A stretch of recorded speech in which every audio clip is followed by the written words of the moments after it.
Hey everybody, it's your host Celia here. I wanted to go ahead and launch our intro and outro music this week, but unfortunately, mental health be a real struggle, and I was not able to make that happen. But I am excited to announce that it is in the works. As I promised, this podcast will only keep getting better and better, so stay tuned and we will have that music ASAP. In the meantime, may I recommend that you get yourself in the mental space for this episode by going ahead to whatever streaming service you use and looking up Victor's piano solo from The Corpse Bride. Guaranteed, it will do the trick. You're welcome.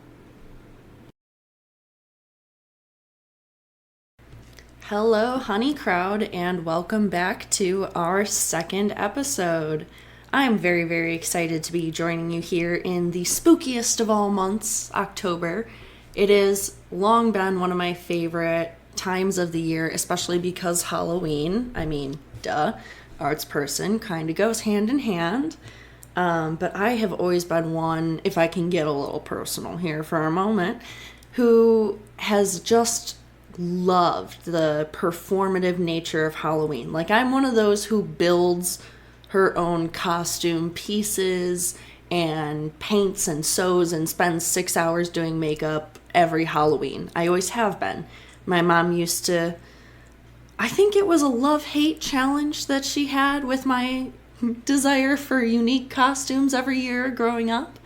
But thankfully she indulged me. Fantastic mom, fantastic imagination. We made that work. And here we are now, however many years later, and I thought we should, in case you missed the Instagram post, be a little bit thematically appropriate this month. And so I tried to get in a little bit of true crime, murder, and, well, more death. So stay tuned for the thematically appropriate content throughout the month here of October, our grand spooky season. And let's go ahead and begin with true crime. Probably the best known story of art crime in the history of art thievery. That's right, we're talking about the robbery of the Isabella Gardner Museum today, happening in Boston in 1990, possibly the most infamous and kind of technically confusing robberies there ever was. Having done all of the research and watched the Netflix documentary and all of that, and really getting a deep sense of the story, I actually believe the best place for us to start is in the present day, and then we'll work our way backwards. So what we know here and now. There was between $500 and $600 million worth of artwork stolen. Of course, that's an estimate based on what similar works by similar artists are going for in various purchases today. So it's very market-based, but definitely a significant amount of money and a considerable range. According to the Isabella Gardner Stewart website themselves, it is the, quote, single largest property theft in the world, end quote, at least the largest known one, taking a total of 81 minutes to remove the artworks. The biggest impact of this case was actually to shine a light on art theft and how really surprisingly common and or complex it can be. Art theft was a problem that, until that point, and even today to some degree, is largely kept quiet due to the embarrassment surrounding the fact of having been stolen from. And in most cases, definitely not that of the Gardner, but in most cases, a certain lack of theatricality and mystery that would fail to capture the public's attention in a way that might excuse the museum from having been robbed at all. Now, of course, that can sound very silly and very prideful, not reporting a robbery or theft because it makes a prestigious institution look bad. But on the other hand, you've got to consider a little bit from that institution's point of view. Now, I'm not saying they're doing the right thing, but The job, by definition, of a museum is stewardship, meaning that the job of a museum is literally to hold on to its various objects and paintings and whatever the case may be, depending on the type of museum, for the public good, for the public use as a sort of library of resources. There's actually not very much difference between library and museum, but we'll get to that a different day. So it is essentially the same thing as anyone else who would have to admit that they failed to do their job. Nobody wants to do that. And so, if it's possible, they, like many of us, may not. Another one of the many reasons for this case's fame is that it is still unsolved today. The museum is offering a $10 million reward for information leading to the recovery of the stolen works, still is, that is, and the FBI as well as the U.S. Attorney's Office are still involved in the proceedings. Now, the statute of limitations has passed, so they all promise that no charges will follow the return of the works. They just simply want to see that the artworks are returned safely and in good condition. Now, there is a really special element to this request, and that is that according to NewEngland.com, as well as several other sources, including that Netflix documentary, Isabella Stewart Gardner's will, the woman who began the museum, prohibited the museum from acquiring replacements for any stolen paintings. So they have the empty frames that these works were stolen right out of as placeholders who stand as symbols of hope for their return, the artworks' return, but there's really no way for the museum to otherwise replace what it has lost. Okay, so what happened? On March 18th of 1990, a vehicle with two men dressed as policemen pulls up to the side door, aka the employee entrance of the museum building. At 1:24 a.m., they knock. They claim that they have gotten reports that the St. Patrick's Day celebrations surrounding the city of Boston have become a disturbance to the museum, and they request entry to double check that there is, in fact, no disturbance. The guard on duty, does his best to explain that he and his other colleague have been doing their rounds. They've not seen anything, nothing's really wrong, but these are officers, and so the guard on duty decides to break protocol by agreeing to let them in. Then, according to the guard's own statements, these fake officers, through their quote-unquote checks in on everything, get the guard to willingly step away from his watch desk. Then he and the other security guard are tied up by these fake officers and cuffed, and they're put into the basement. The Smithsonian articles note specifically that the victims were duct taped to a pipe and a workbench. And at that point, the infamous "This is a robbery" line was uttered. The thieves, with some degree of expertise, then immediately go after the security systems, such as alarms and motion sensors. And they did this so thoroughly that there was actually a lot of suspicion at the time that there may have been an inside element to this job, because the thieves were not only aware of measures such as motion sensors, but also of paper readouts and other copies of the files of their activities throughout the night, and they took these with them or destroyed them. However, they failed to completely disable the motion sensors inside the museum, so there are some movements of theirs that are recorded, and some of them are very in line with art theft norms, but others are straight up confusing. For example, these thieves used chisels, screwdrivers, and sharp knives to cut the canvases from the frames. This is notable because it was one of several standout novice/weird moves. Intact canvases are worth significantly more and are much less likely to suffer damage during transport. So this indicates to us that the thieves, even though they had those 81 minutes, were either in a rush or not completely aware of what they were doing. Now, because of the limited but still functional motion sensors, we do know about where in the museum they were and about when. We know that they were in the Dutch room, for example, where the best known works were stolen. 6 of them, including 1 etching and 1 bronze gu, which is a beaker of Chinese origin. They were also in the short gallery, where 5 Degas drawings and a bronze eagle finial, aka a fancy flagpole topper, were stolen, and a Manet work was stolen from the blue room.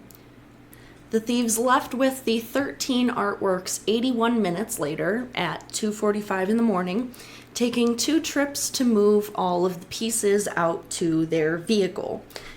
Now, I gotta admit, when I read that they took 2 trips and they cut the canvases out of the frames, the inner 12-year-old boy in me really came out strong and said, "Wimps. Lame. What absolute turds."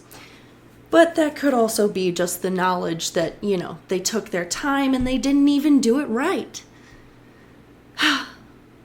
But what can you really expect, I guess? In any case, a complete list of the works stolen goes as such. Vermeer's The Concert, Rembrandt's A Lady and Gentleman in Black, Rembrandt's The Storm on the Sea of Galilee, Rembrandt's Self-Portrait, Govart Flank's Landscape with an Obelisk, a Shang Dynasty Chinese bronze beaker from between 1200 and 1100 BCE, Degas' La Sortie des Pélages, Degas' Cortège aux Environs de Florence. I did not take French, I took Spanish. I'm doing my best. Please don't laugh at me. Degas' 3 Mountain Jockeys, Degas' Program for an Artistic Soiree, charcoal on white paper, Degas' Program for an Artistic Soiree, less finished charcoal on buff paper, Manet's Chaise Tortini, and a Napoleonic eagle finial. Oof. And back to the story. Those security guards remained handcuffed in that position in the basement until the police arrived at 8:15 a.m. with the morning shift guards. The AM guards had actually arrived prior to that, but they became worried when the overnighters didn't answer their multiple doorbell rings. The police, upon arrival, entered through the same employee/side door, did a sweep after seeing some suspicious damages to the security room, and then found the bound guards in the basement. Pretty much immediately, all the international emergency notices go out, and they bring in the big guys, the experts, the FBI, and all of the CSI. The museum is in fact closed for 3 days afterwards for crime scene investigation activities, and while the FBI, local police, so on and so forth, figure out as much as they possibly can about how this happened. So we've been through the what of this crime, and now we're going to look at how the impossible was possible and the more unusual aspects of this crime. So, how? Unfortunately, the security flaws that were due to the museum's financial disrepair were publicly known and made the museum a sitting duck.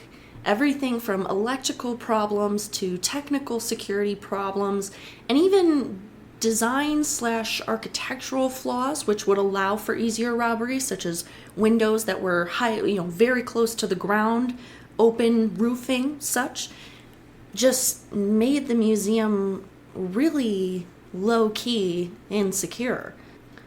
Now, there's no indication of whether the thieves knew that at that time the museum had no theft insurance, but that could have been a factor as well, because that would be one less agency, the insurancy one, hunting these thieves down.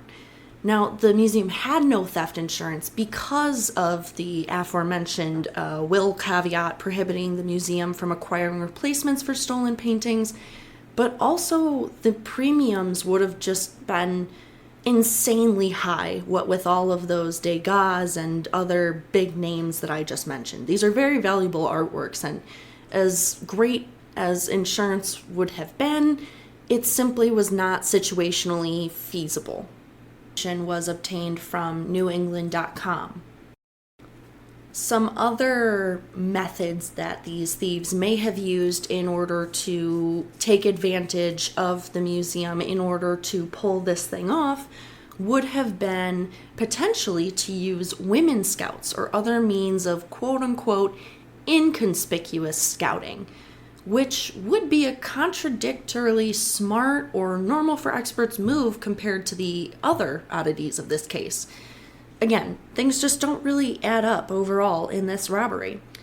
Another factor is that generally, young and inexperienced guards are more common in museums than well-trained and experienced ones. So these thieves could have been taking advantage of the guards who were young and inexperienced that night by choosing this specific time and date for their theft. Circling back around to the weird parts of this case. Yes, these thieves stole masterpieces, pieces worth tons, but they actually left the most valuable piece behind. They also avoided John Singer Sargent and other big French names such as Courbet, Delacroix, and Corot. In fact, most of the pieces that were stolen are too famous to sell or even to display, which puts a really confusing limit on the potential motives for this crime. In fact, these chosen works, and I am somewhat proud to admit that I was thinking so when I read that list, indicate to the FBI and to other art historians or experts that these works were chosen for specific interests or for want of specific quote-unquote trophies, not necessarily based on pure market value. Then there's the factor of the third floor avoidance. We know that they did not go up there pretty much at all, and they definitely didn't take anything from it. So the open-ended question has always been, why? What specifically about that third floor kept the thieves away from it? So just to repeat, we have these guys who take 2 trips, avoid an entire floor of the building, and they still had to cut the works out of the frames. You know, I just want to talk. I would just like to have a conversation. It is this type of hooliganery that gets my blood boiling, I will admit. And then we will circle back to that insider knowledge and also mastery of thieving that was needed to turn off the majority of the camera and computer-based alarm systems, to take the paper copy of various readouts and generally leave no trace. Now, the potential solves the whodunit. As I mentioned, because there's no pattern to the works that were stolen or any other clear motive to the crime, that severely limited the investigators in their initial search because they had no way to narrow down where to start searching, especially once no DNA was found on the scene and the prints were found to be unreliable. Unfortunately, these on-duty guards were originally the biggest suspects.